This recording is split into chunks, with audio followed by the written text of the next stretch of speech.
Mi365 Podcasts with me, Pete Cohen. Hi, it's Pete Cohen. You join me for another Mi365 podcast, and today my guest is Matt Novakovich. Matt, how are you, my friend? I'm doing very well. Brilliant. So, Matt, I came across you from Joe DeSana. I've known Joe for some time. Joe is the founder of the Spartan Races, and Joe is definitely someone, if you haven't heard that podcast yet, I would definitely check it out. But Joe, I said, Joe, who else do you think I should interview? And your name, he said straight away that you are someone I should speak to. So, Matt, tell us a little bit about yourself. I'm from Anchorage, Alaska. I've been into endurance sports probably for 25 years.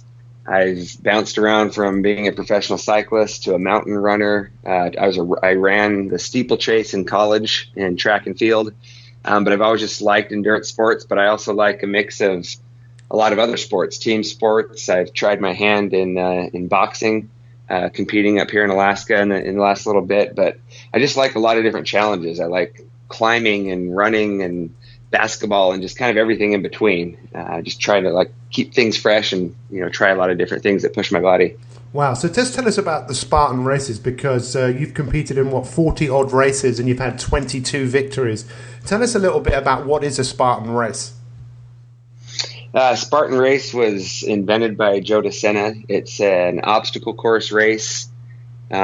Typically his main objective is to get people out of their comfort zones. Ultimately to get people to take on this new fitness craze, which is a Spartan Race. It's typically set in kind of a mountain setting. They try to take us through water. They try to take us through mud. You go up and over 8-foot walls. We're going under barbed wire. We're carrying heavy logs. We're dragging stuff. But as you cruise through the race course, you'll just come to an obstacle. And if you can't complete the obstacle because be it too heavy or because you fall off a wall and you fail it, so to speak, then there's a 30 burpee penalty. And first person to get through the course wins. And it's usually the person that doesn't fail any obstacles, and usually someone who can move really well over rugged, rocky, uncomfortable terrain. Well, obviously, being from Alaska, I would imagine that's probably second nature to you. But let's talk about that in a minute. Have you done kind of like the ultimate Spartan race, which I think they call the death race, isn't it? Yeah, I haven't done the death race. I kind of consider the death race kind of an event, something that might last for 2 or 3 days.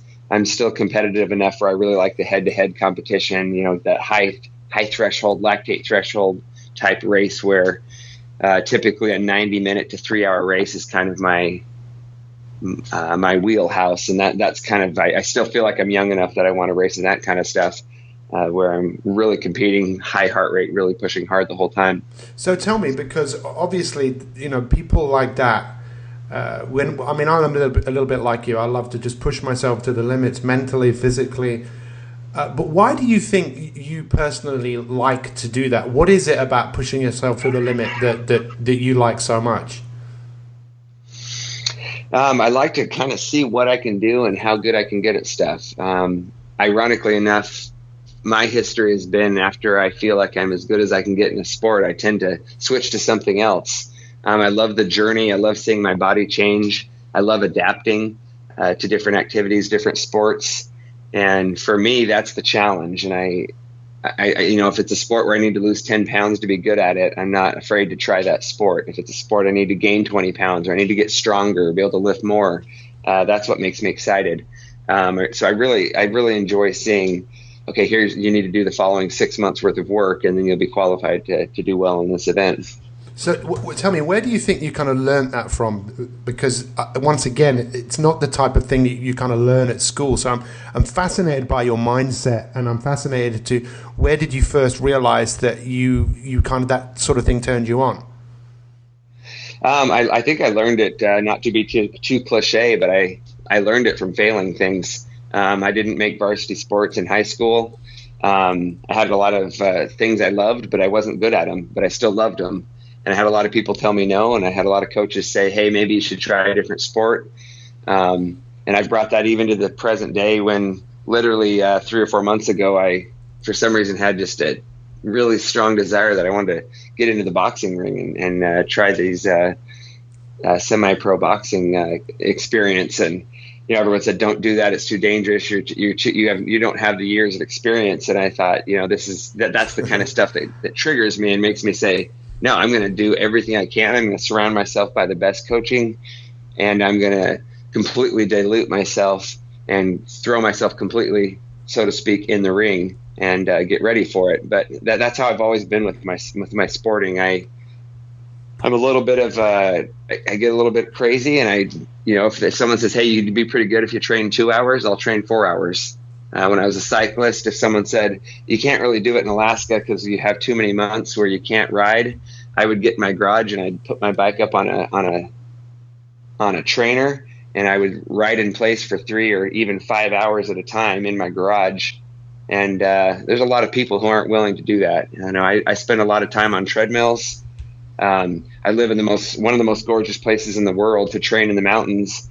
And I've found sometimes that I need to be on a treadmill for 4 hours. And most people say, "I can't stand it. That's too boring. I'm not interested.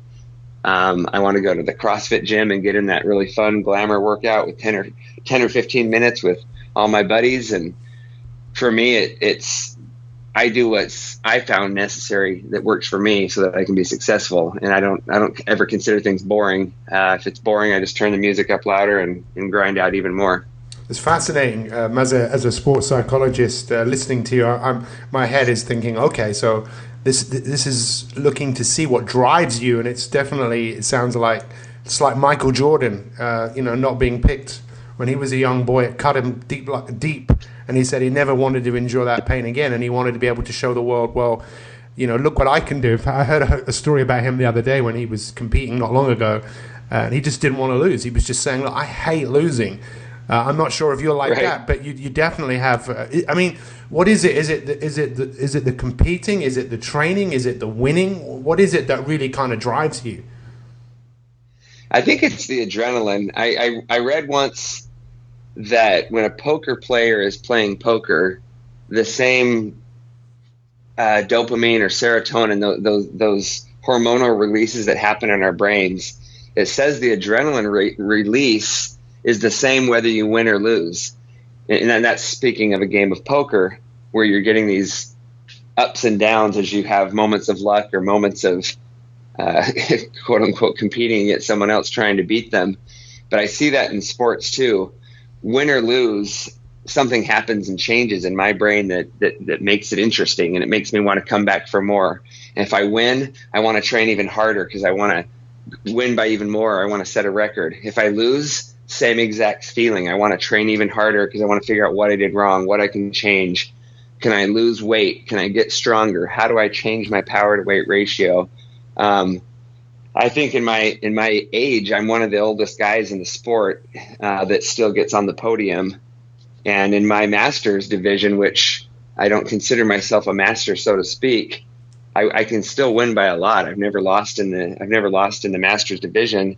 But I think if I was just doing the master's division, I'd probably get bored and quit because I'm not really interested in the age groupings yet. I'm more interested in still trying to go head to head with these young kids and figure out ways to be smarter than them and train harder and kind of reinvent the sport for me so that I can compete well.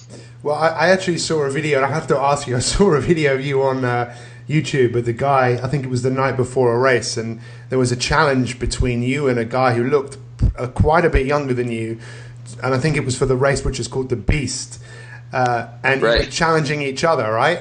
But the video didn't actually show who won. So, who won?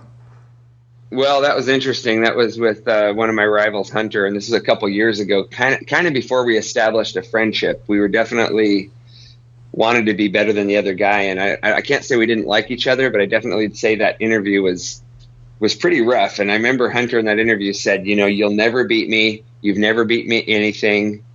I'm up on the podium looking down at you, and you'll never be up here." And this was coming up into a big race in Virginia, and it was a mountain race. It was set. It's about a 2-hour long race. It was It was they call it a super. And we battled in that race, and it was one of the greatest battles I've ever been a part of, to the point where when something was good for him, maybe it was like a really heavy carry or it was a downhill section, and he'd put a minute or so on me, then I would grind back up on one of the vertical climbs, catch him, only to fall behind again and fall behind a minute on something else. And then I'd catch him again on the climb and put a little gap on him, and then he'd catch back up with me. And this went back and forth, only possible because our body types and our strengths were so different. He's a 200-pound, super strong, crazy motor. He's just a great, great athlete. And for his size, it's unbelievable how fast he moves.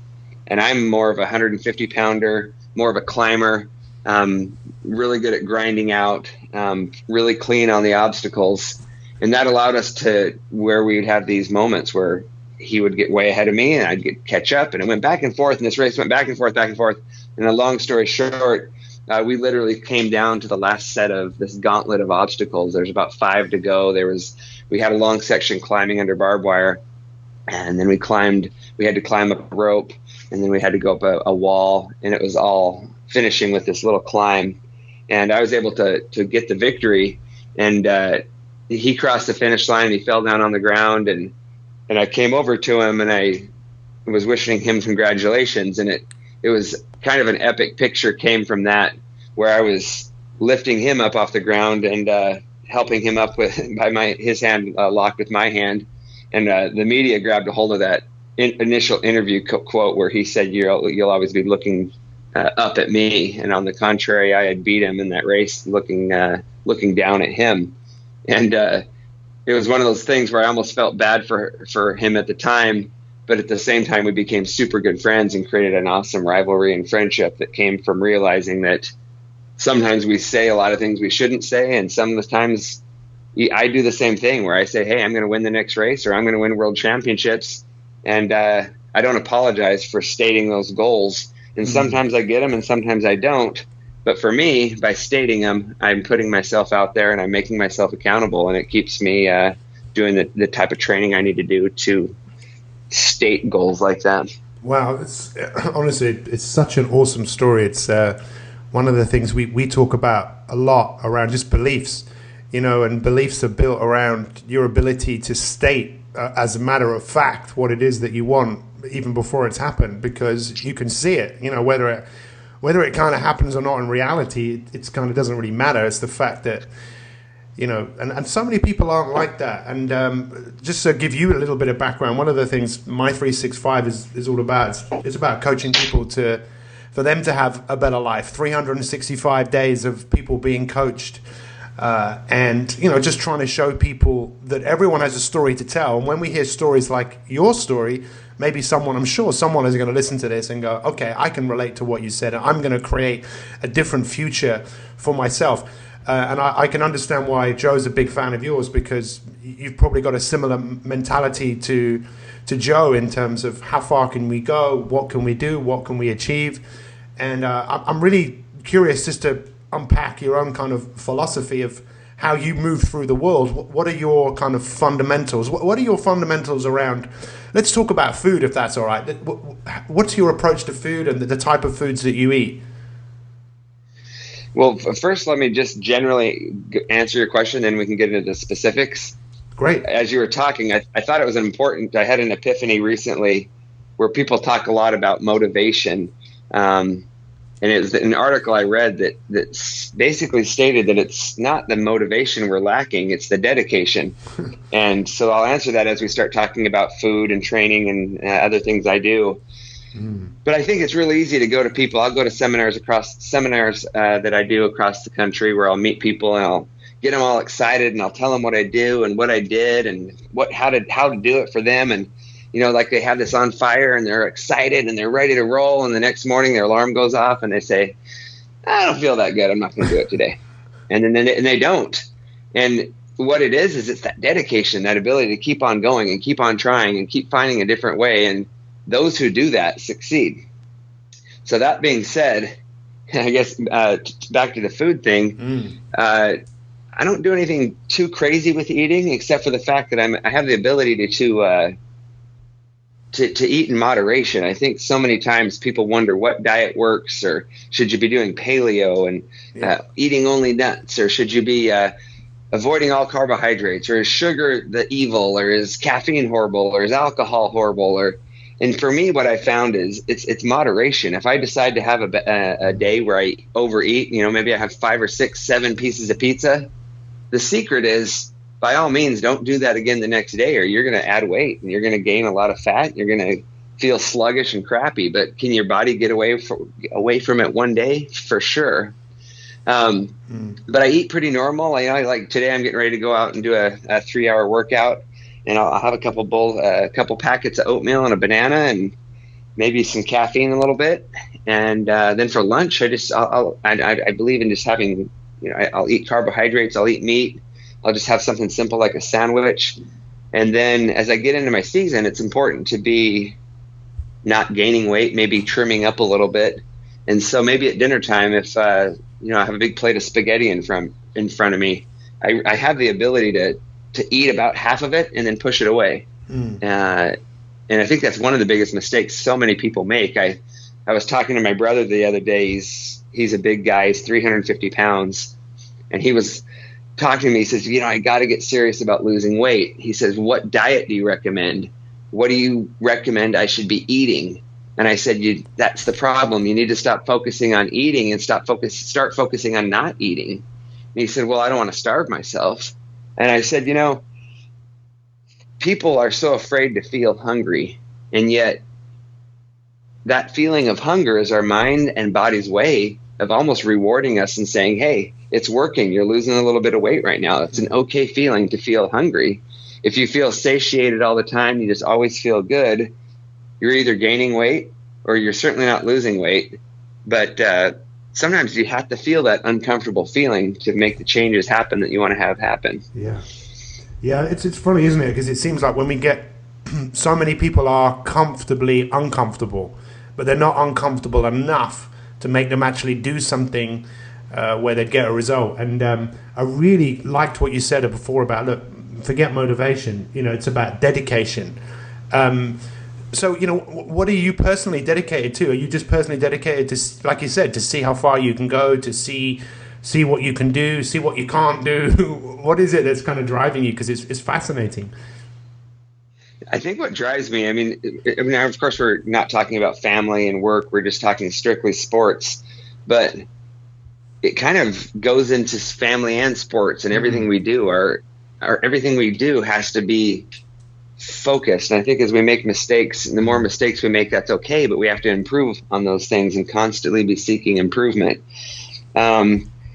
My motivation and my dedication is that I want to be better. I honestly believe that I'm physically fitter than I was when I was 20. I believe I can physically have a better year than I had last year.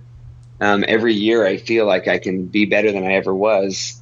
And that's what drives me, is that desire to think, I'm 42, but as you know, as a sports psychologist, that our minds, we don't change. I have this conversation with my parents sometimes. My dad, who's 75 years old, he said, I feel like I'm 12 years old or 13 or 27. Like nothing changes in your mind. We don't reference and feel old. Physically we do, but our minds feel young. And it kind of goes back to where I hear people say, like, gosh, I was so fit when I was 20 years old. And I think you weren't fit when you were 20. You were just 20. Yeah. You were just young. Yeah. And that's the difference. And I'll hear people say, I've got, I'm 35 years old now. I used to love it when I was able to do this or able to do that. And it makes me cringe because I think, geez, you've got twice your life to go. In fact, when you're 40 years old, you might even have the best part of your life to go, because we're starting to get a little bit more financially stable. We're starting to get our hands on a little bit of free time. Our structure opens up to where we can kind of start doing the things we want to do. And what a travesty that people have let their bodies go to the point where, I know how it works, because I've been heavier before, but I've also played around with weight vests where I've done races wearing weight vests. And it's amazing how much slower you move and how much grosser you feel, and your energy levels are lower. And it's such a product of just people who quit, and they weren't dedicated. They weren't willing to keep trying. So it sounds like your mantra is something like, I can be better, something like that. What would you say? There was a famous comedian who died many years ago. On his gravestone, it says, "See, I told you I was ill," and he was obviously a comedian. But it sounds like, right. Part of what drives you is, seeing how far you can go, seeing how much better you can be. Is that right? Definitely. I think the thing, you hear that quote that I'm going to paraphrase it, but it says that which we persist in doing becomes easier. And then it says not that the nature of the activity has gotten easier, but our ability to overcome has increased. Yeah. I might have slaughtered that, but I think we could make it my own quote. I might have misquoted, but the concept there is that, man, we get rewarded as human beings if we do something and we do it well and we have success in it, then we'll continue to want to try to do better at it. Yeah. On the contrary, if we try something, we totally fail. A lot of us will say, well, screw that, I'm never doing that again.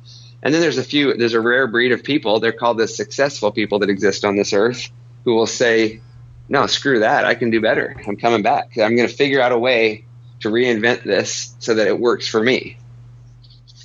So listen, I love this. So tell me this. I want you to picture this, right? You've got a microphone to the world, and there's just a few things that you want to say to people to help them improve their life. You can say whatever it is that you want. What are you going to say? I would say that we're on this earth to better ourselves and to improve ourselves, and we have this amazing body and we have this amazing mind, and the more productively we seek out to use it better and the more we push ourselves, the better it gets. And if we want to just talk about workout in general and sum it up, I have a friend who always tells me, I say, I'm having a bad day, I work's not going very well, or I'm having an argument with a friend, or something's just not going right. And he always says as a joke, did you do your 2-hour treadmill yet? And the joke to that is every morning we wake up and we get the 2-hour workout in, and it's amazing how the rest of your day just kind of flows because you feel better, you feel stronger, you see yourself improving. And that's always the question. He's like, if I'm struggling with something, like I'm trying to sell my car and it's not selling, or something broke on my car and I'm trying to fix it and it's such a pain in the butt. And he's like, would you just go get on your treadmill, just go work out. Call me when you're done with your workout, and then we'll worry about these stupid little problems. And I don't know, that's a simple message, but I think training is a great way to facilitate everything else we're trying to do.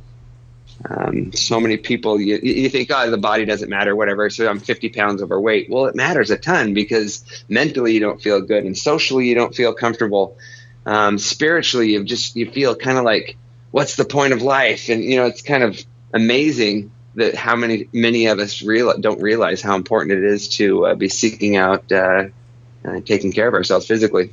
Yeah, and just how much better it feels once you get into it. I suppose for so many people, it's just getting started. I heard something not long ago, someone saying that often people wait to feel inspired before they do something, and you probably relate to this. That this guy said, "Look, inspiration is for amateurs. You don't wait to get inspired. Right. You got to move, and when you start acting, and then you'll get inspired. 5 minutes, 10 minutes, 20 minutes down the line." You've just got to get started. So, so what do you do? You don't wake up every day, Matt, and think, right, you know what? I feel amazing. I'm going to start. Do you sometimes have days where you're not fired up, but you realize once you get into it, you're in the rhythm and you're away? Yeah, you just have to do it.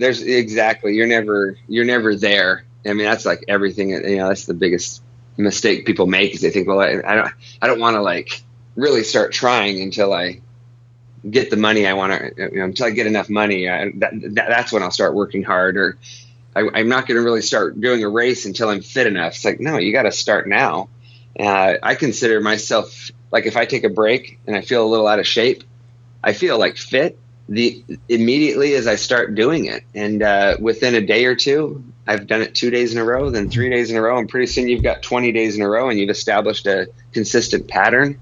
You've started a habit, and then all of a sudden your habits become kind of you, and then that is you. You are a fit person, but it doesn't come by skipping. I think I think the scariest thing is you get to be 35 plus 40 years old.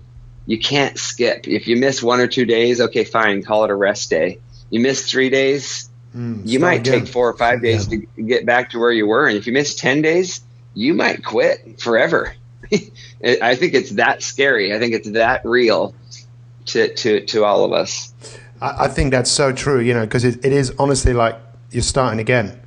1 day, 2, forget 3. It's like you better start all over again. But right. And I really appreciate what you said there also just about habits. You can become your habits. From what I understand is that from my kind of own research on myself and on other people, that the point of having a habit is so that you can forget the habit and then go on and do something else to survive. But I suppose there are many things what we all need to make habitual that aren't, which is obviously, living well. But I think for a lot of people, they think living well is, eating too much and not moving, as opposed to really living well is moving and living and being happy and being optimistic. But so what's it like? Lastly, I just want to ask you, I have never been to Alaska, but when I think of Alaska, I just think of big open space, lots of snow. What's it really like up there? And I don't know why I said up there, as if it's like up, but we're, Well, we are north. There's tons of water. Like I live in Anchorage, so to the east, I'm surrounded by really tall mountains that are very accessible and really fun to go climb. To the west, I'm surrounded by the ocean. But it's a rugged place to live. I went on a hike yesterday with my girlfriend, and we were out on the trails, and she had never seen a moose before because she was from New Jersey.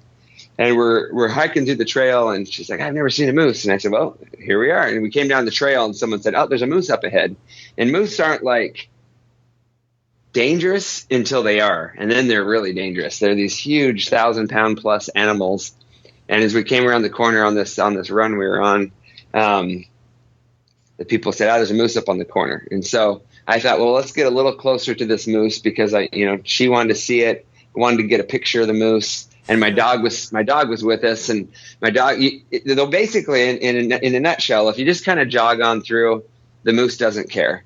But we wanted to get a little bit closer for a picture. And then my dog started kind of barking at the moose a little bit, and the moose was eating and the moose was fine. And then all of a sudden the moose wasn't fine, and the hairs on the back of his neck went up, and he turned, he stopped eating, and he started making a move towards us. And, we had to react really quickly. We had to run and get away from this moose. And I was trying to explain to the girl I was with. I said, you can't just run. Like, you have to stay with me. And she's like, well, what do you mean? And just run. And it's like it's not like every man for herself. There's a certain way you run away from a moose. You have to like go into the woods and get behind a tree and make a lot of moves. You can't just run because the moose is going to outrun you on a straight path.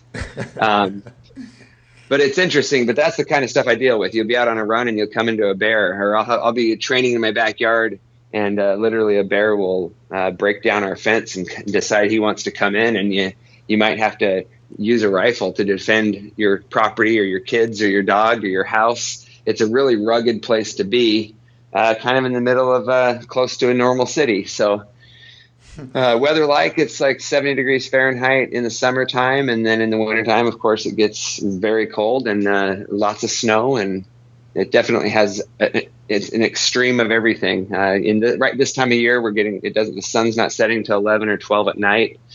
In the wintertime, it's the opposite, where we have almost no daylight. So if you like extremes and being around stuff that's super crazy and rugged with adventure every day, it's a great place to be.